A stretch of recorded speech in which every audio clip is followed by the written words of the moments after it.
হরে কৃষ্ণ। ভাদ্র মাসের শুক্লাপক্ষে একাদশী, এই একাদশীর নাম পার্শ্ব একাদশী। এদিন ভগবান শ্রী বিষ্ণু পার্শ্ব বা দিক পরিবর্তন করেন বলে এই একাদশীর নাম পার্শ্ব একাদশী বা পরিবর্তনী একাদশী নামে প্রসিদ্ধ। তো এই একাদশী কবে পালন করা হবে? 3রা সেপ্টেম্বর বুধবার নাকি 4ঠা সেপ্টেম্বর বৃহস্পতিবার? তো পশ্চিমবঙ্গের ক্ষেত্রে এই একাদশী 4ঠা সেপ্টেম্বর বৃহস্পতিবার পালন করা হবে। তো এই একাদশী ব্রত পালন করতে গেলে আমাদের প্রথমে সংকল্প করতে হবে। তাই এই একাদশী ব্রত পালনের সংকল্প মন্ত্রটি হলো একাদশাং নিরাহার অহং ব্রতাং নিরাহার স্থিতা অহং অপরেহ হানি ভক্সামি পুণ্ডরিকাক্ষং শরণাং মে ভাবাচ্যুত। অর্থাৎ, হে পদ্মলোচন, আমি একাদশীতে নিরাহার থেকে পরের দিন পালন করব। আমি তোমার চরণে শরণাগত হলাম। এই মন্ত্র বলে সংকল্প করে একাদশী ব্রত শুরু করতে হবে।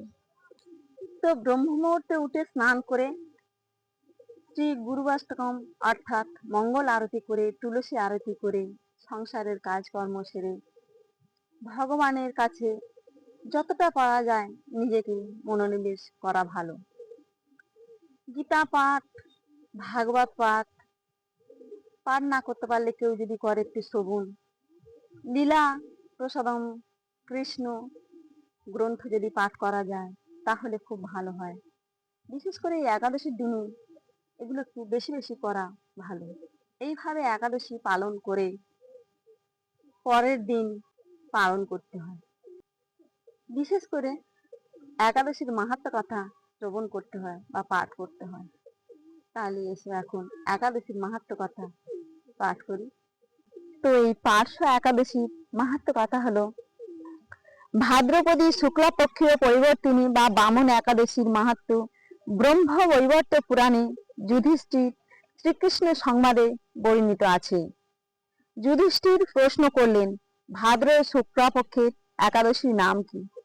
ওই ব্রতবিধি কি প্রকার? ইহার পুণ্যই বা কি? তদুত্তরে শ্রীকৃষ্ণ বলিলেন, হে রাজন, আমি মহাপুণ্যবতী, স্বর্গ মোক্ষ প্রদায়িনী, সকল পাপ হারা উত্তম পরিবর্তিনী বা বামন একাদশীর কথা বলিতেছি। ইহার মাহাত্ম্য শ্রবণে সকল পাপ বিনষ্ট হয়। যে পুণ্য এই ব্রতে লাভ হয় তাহা বাজপেয় যজ্ঞে পাওয়া যায় না। শ্রীকৃষ্ণ বলছেন যে এই ব্রতের যে পুণ্য লাভ হয় তা বাজপেয় যজ্ঞেও লাভ হয় না। এই একাদশীকে জয়ন্তী একাদশীও বলা হইয়া থাকে। এই পার্শ্ব একাদশীকে জয়ন্তী একাদশীও বলা হয়। যিনি এই তিথিতে ভক্তি ভরে শ্রী বামন ভগবানের পূজা করেন তিনি ত্রিলোক পূজা পান। বামন ভগবান বলতে শ্রীকৃষ্ণ একসময় বামন অবতার নিয়েছিলেন। ভগবান শ্রীকৃষ্ণ একসময় বামন অবতার নিয়েছিলেন। সেই বামন ভগবানের পূজার কথা বলেছেন। যিনি কমল নয়ন শ্রী বিষ্ণুর পূজা কমল দ্বারা করেন তিনি নিঃসন্দেহে শ্রী ভগবানের সমীপে গমন করেন। এই একাদশীতে শায়িত ভগবান বাম হইতে দক্ষিণ অঙ্গে শয়ন করেন। এই হেতু এই একাদশী লোকে পরিবর্তিনী বা পার্শ্ব পরিবর্তন নামে খ্যাত। যুধিষ্ঠির মহারাজ বলিলেন, হে জনার্দন, আপনার সকল কথা শুনিয়া আমার কিছু সন্দেহ থাকিয়া গেল। হে দেবেশ, আপনি কিরূপে শয়ন করেন এবং কিরূপেই বা পার্শ্ব পরিবর্তন করেন? চাতুর্মাস্য ব্রতকারী কি বিধান? আপনার শয়নকালে লোকে কি করে? আপনি বলিদৈত্যকে কি জন্যে বন্ধনে আবদ্ধ করলেন? হে প্রভু, কৃপাপূর্বক এই সকল বিষয় বিস্তারিত ভাবে বর্ণনা করিয়া আমার সন্দেহ দূর করুন। শ্রীকৃষ্ণ বলিলেন, হে রাজসাধুল, ত্রেতা যুগে বলি নামে এক দৈত্য আমার বড় ভক্ত ছিল। আমার নিত্য পূজা করিত, বিভিন্ন ব্রাহ্মণগণের পূজা ও যজ্ঞাদি করিত, কিন্তু ইন্দ্রের প্রতি কিন্তু ইন্দ্রের প্রতি দেশ করিয়া সকল দেবলোক জয় করিয়া লইল। তখন ইন্দ্র সকল দেবতা ও ঋষি সমভি ব্যবহারে আমার নিকট আসিল। তাহাদের প্রার্থনায় আমি বামন রূপ ধারণ করিয়া বালক ব্রহ্মচারী বেশে বলির যজ্ঞস্থলে উপস্থিত হইলাম। বলির নিকট 3 পাদ ভিক্ষা চাহিলাম, মানে বলির কাছে 3 পাদ ভিক্ষা চাহিলেন। মাত্র 3 পাদ ভূমি প্রার্থনা শুনিয়া বলি উহার অকিঞ্চিত করতা প্রদর্শন পূর্বক আরো অধিক প্রার্থনা করিতে বলিলেন। তার মানে বলিলেন, মাত্র 3 পাদ, তুমি আরো কি চাও বলো।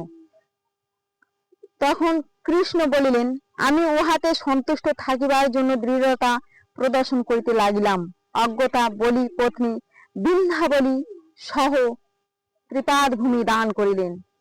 তখন কৃষ্ণ বলিলেন, আমার আর কিছু চাই না, আমি 3 পাদ ভূমি চাই। তখন তার স্ত্রী বলির স্ত্রী বিন্ধ্যাবলী তখন বলিলেন, দুজনে মানে বিন্ধ্যাবলী আর বলি বলিলেন, বিন্ধ্যাবলী সহ 3 পাদ ভূমি, মানে দুজনে মিলে তখন ভগবান শ্রীকৃষ্ণকে সেই 3 পাদ ভূমি দান করিলেন। এক পদে সপ্ত তলদেশ, অপর পদে সমগ্র উগ্র প্রদেশ পূর্ণ হইয়া গেল। মানে এক পদে হচ্ছে সপ্তদেশ, সপ্ত তলদেশ, এক পদে সপ্ত তলদেশ, অপর পদে উগ্র প্রদেশ পূর্ণ হইয়া গেল। কলেবর বৃদ্ধি করিয়া সমগ্র অন্তরিক্ষ প্রদেশ পূর্ণ করিলেন। তৃতীয় পদের জন্য স্থান চাইলেন, মানে তৃতীয় পদের জন্য যখন বলিকে ভগবান স্থান চাইলেন, তখন করজোড়ে তাহার মস্তক পাতিয়া দিলেন। তখন তিনি হাত জোড়ো করে তাহার মস্তক পাতিয়া দিল। তখন বামনদেবের 3য় পদ বলির মস্তকে স্থাপিত হইল। তখন বামনদেব তার 3য় পদটি সেই বলির মাথার উপরে রাখিল। তাহার নম্রতা সন্তুষ্ট